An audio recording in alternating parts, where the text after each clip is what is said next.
Sa panahon ngayon, gusto natin lahat ay instant. Mabilis na sagot, agarang tugon at mabilis ang resulta. Pero iba ang orasan ng Diyos. Ang tamang panahon ng Diyos ay laging perpekto, hindi maaga, hindi rin huli. Sa Ecclesiastes 3 verse 1 sinasabi, may panahon para sa lahat ng bagay, isang tamang oras para sa bawat gawain sa ilalim ng langit.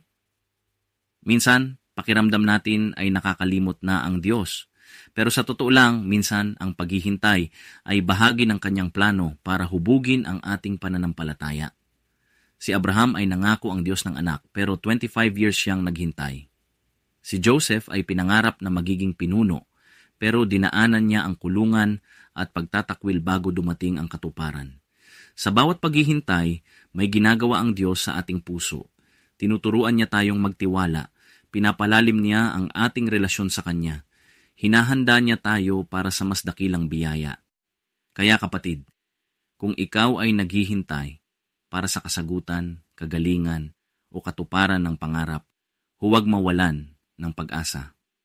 Manalangin ka. Magtiwala ka, kumilos ka ayon sa pananampalataya, dahil ang Diyos ay hindi kailanman nahuhuli. Kung na-inspire ka sa mensaheng ito, huwag kalimutang i-like, i-share at i-subscribe para sa mas marami pang pag-asa mula sa Biblia. Dito lang sa Pag-asa mula sa Biblia.